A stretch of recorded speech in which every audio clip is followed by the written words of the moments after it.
They was like, roll the window down. I'm like, for what? Like, roll the window down, nigga. I said, no. He said, roll the window down. So I cracked it a little bit. When I cracked it, he said, nigga, you know what you did in the A. Real life.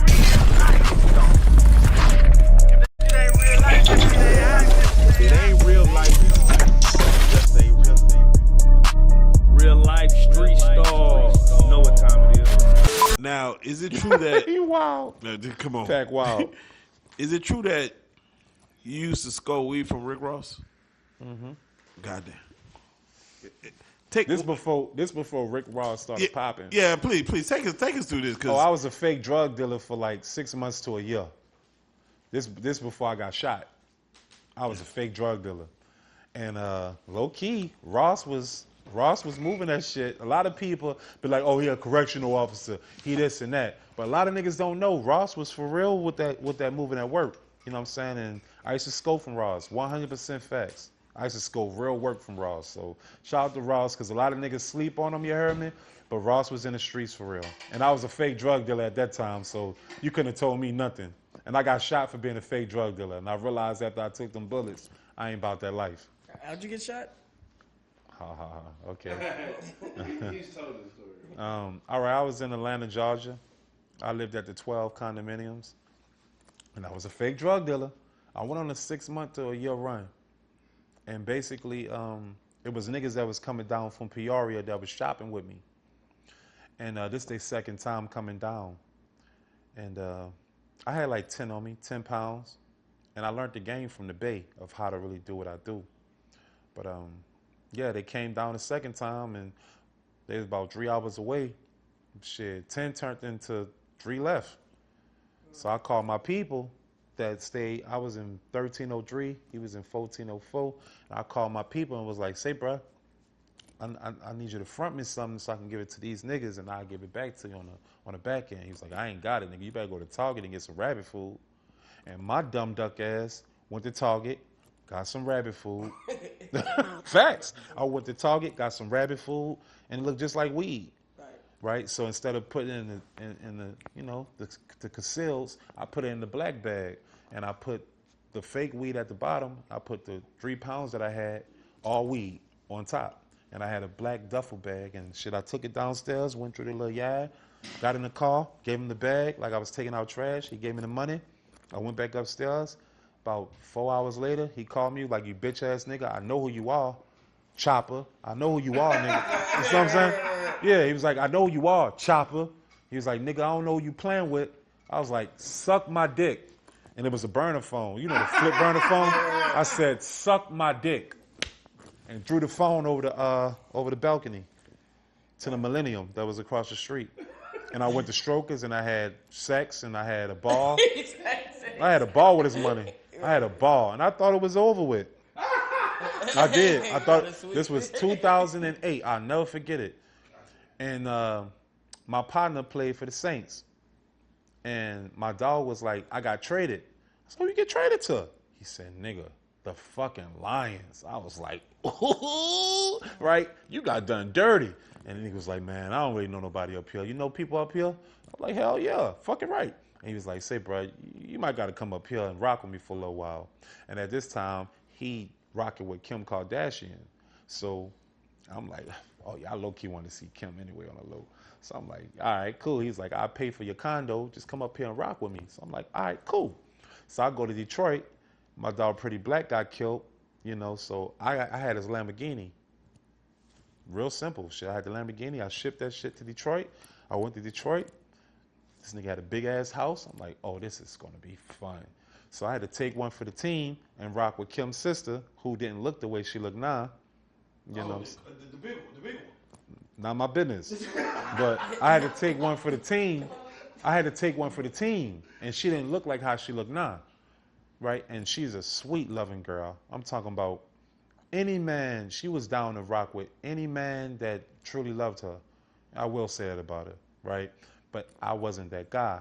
I wanted to fuck bitches and have fun and turn up. I got a Lamborghini. Like, I'm going to cut up. So I started taking on shows. I got a Lamborghini. I'm ready to cut up.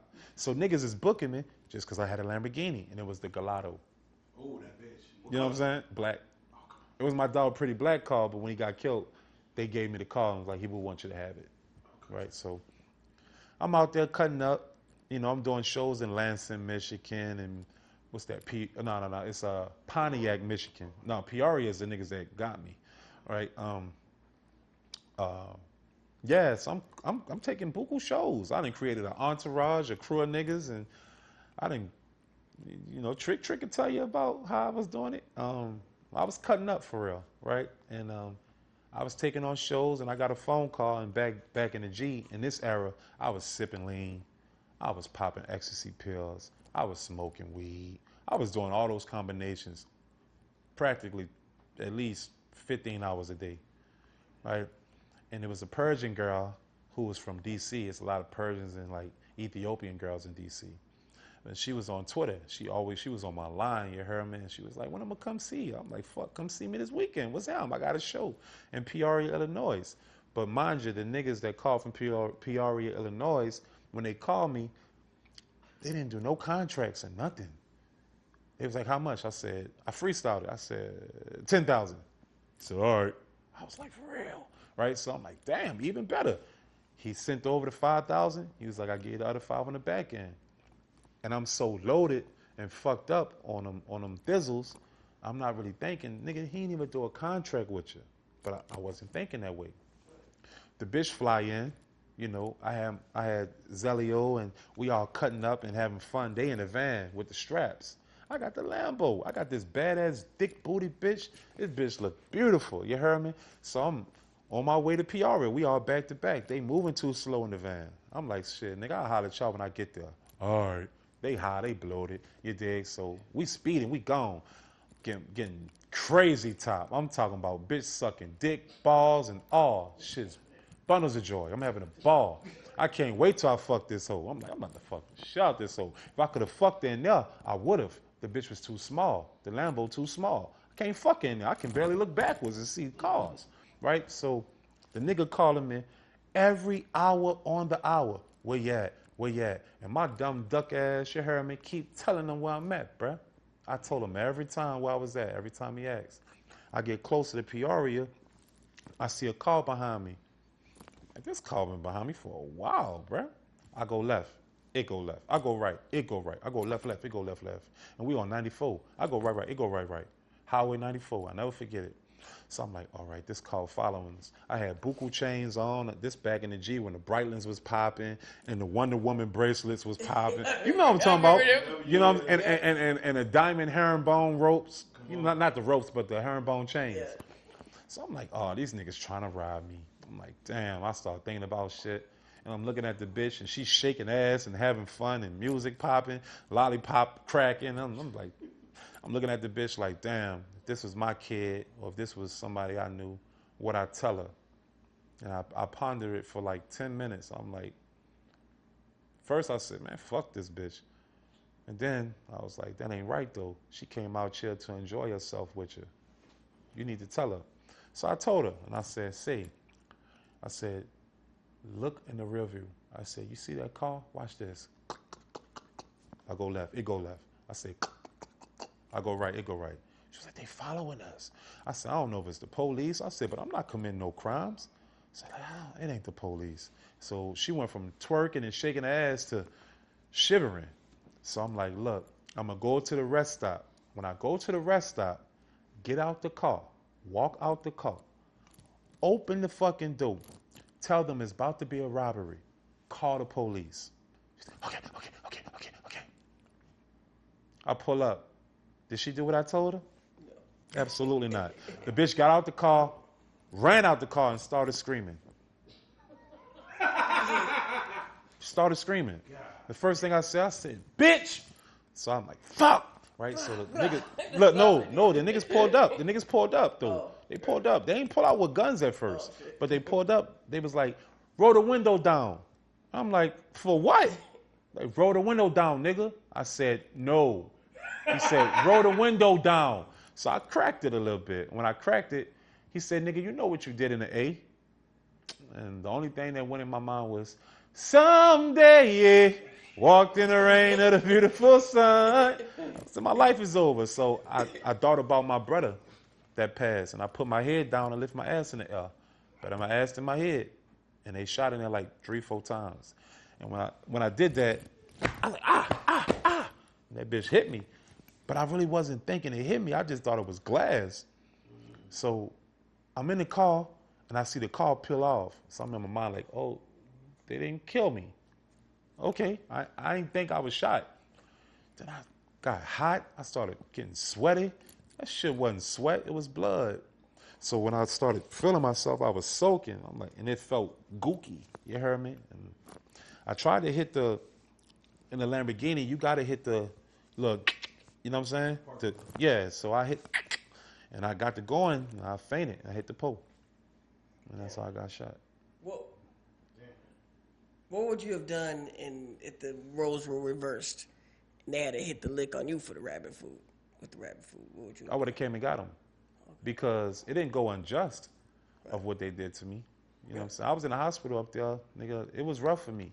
It took me 9 months, because when it hit me on my side, a piece of the fragment tapped my spine, and he told me, the doctor said, if you walk on this right now, you're going to heal up and walk with a limp. So wherever you go, you got to go lay it down for like 6 months, maybe close to a year, to heal up. And I came back to New Orleans, and Jamal Crawford, 2 Chainz, shouted me out. He hit me up. You all right? All the rappers, everybody, low key. Yeah. But Jamal Crawford was like, I heard what happened to you. He was like, you straight? I was like, fuck no, I ain't straight. He was like, what you need? I said, I got to coop up in a condo. I said, I got to get a condo or something. And he wired me like $40,000. Jamal Crawford. I'll never forget that. Yep, Jamal Crawford. And I ended up standing at the Georgian. I healed up, and I was back in action. And I ended up seeing them niggas later in life, too. Yeah, but I say, you end up seeing them in same dudes who booked you later on in life. How did that? Yeah, I see them in the A. I was at Pink Pony. I'll never forget it. I was with my dog who told me to get the rabbit food. Yeah, oh, you was with the You was with the nigga? The whole time, I didn't tell him who I was going to get the play from, who I was getting to play with. I just told him I needed him to front me this amount. I didn't tell him who. But I just would have told him who, that probably would have been resolved. He's like, oh, no, don't do that to them niggas. You heard me? But I didn't tell him who. And basically, I'm like, those the niggas that shot me and the niggas that we... And he was like, blah, blah, blah, blah. I'm like, blah, blah, blah, blah. He's like, man, let me go holler at them niggas. Bro, I said, oh, no. Because low-key, I was afraid. To be honest with you, I was afraid. And I was in my mind like, somebody gonna die in here, either us or them. I ain't had no gun. So I'm looking at bottles and all types of foolishness. I'm like, oh, I'm afraid. So he went over there. He hollered at him. And they came and walked over to me. And I was afraid. But I ain't show it, though. Chin was up. And he was like, say, bro, bless you. He said, say, bro. He ain't said that way. I'm from New Orleans, so we say, bro. But he was like, you know, I was hurt. You know, that shit fucked me up. He was like, I was broke. He said, it took me a while to bounce back, close to a year and a half. He said, that's all the money I had.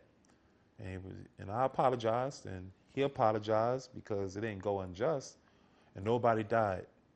Then I got the fuck on out of there because I was afraid right after that. I ran the fuck out of there, boy. After we had that conversation, I left. And that was it for that. But yeah, that's what happened. What happened to that bitch? Which one? The one that you was told to get out the car and casually She was walk at the in. hospital. And that's the first thing I said when I woke up because they induced me. I said, bitch. and then my homeboy who was in the van, his mom was like, don't talk to her like that. She been here the whole time. And, you know, I'm sorry, I bitch. never fucked her though. I never fucked So her. hey, if you out here, bitch. I never fucked her. She served a lot of head, juggled a lot of balls. I felt like she was bad luck to me. God damn. But to be honest with you, I got myself shot. She ain't get me shot. So shout out to Persia. Because she ain't get me shot. I got me shot. I deserve that. You know what I'm saying? I told you. It's a difference between good and bad and right and wrong. What I did was wrong, and some niggas will go for it and some niggas won't. Them niggas ain't go for it. The end. You can't finesse everybody. The end. You still believe in finessing at all? Or? Fuck no. Say, bro, once you get them bullets, I don't care what nobody say. Once you get bullets in your body, it changes you. You know what I'm saying? No matter how that sound. Don't test the man's resolve. Yeah, because I could have died. You know what I'm saying? No matter, say, bro, no matter how that sound, it stung really bad. It hurted really bad. Yeah, they took me out the game for the whole 2013. Yeah, and that's when I chose to go to Vegas after that. After I healed up, my baby mama, she wasn't my baby mama at first, but she ended up, I met her in a strip club, and this was before all that shit happened. But everybody heard about on Media Takeout that I got shot, and she ended up hitting me up on Twitter. This when Twitter was popping, you heard me? And she was like, "You okay? Are you okay? You need anything?" I was like, "Yes, I need something." And she came uptown, and she the one that introduced me to enlightening myself and reading books and all that. And she took care of me that whole time. And you know what my dog ass did? I held up and said, bye, and went to Vegas. And you know what she hit me and said later? I'm pregnant. God damn it, come on. Did the Bay Area have any influence on you going to... That's that child support. Yeah, that's that child support. But guess what? The reason why it wasn't child support with us is because at the end of the day, if you got a female, and not to go off topic, you dig, but if you got a female that get her own, she don't need you for nothing. Especially someone that enlighten you about education and financial literacy. Yeah. She educated me with that. I wasn't into that. I was about making fast money, rap shit. Everything was about rap. And she was like, that's cool, but you gotta have things to fall on, because at the end of the day, it's gonna be up and down with rap. And when it's up and down with rap, you're gonna have to need something to fall on. And you gotta get yourself together towards, if it works or not, you still okay. Because that cannot work, and the thing that you fell on, you can use that money and fund your rap. So regardless of what, you can stay in the game as long as you got something to fall on. And she taught me that. So she didn't need child support from me. She was already a boss.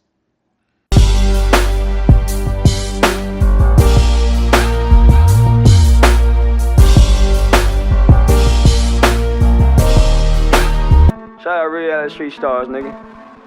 Move. Hey.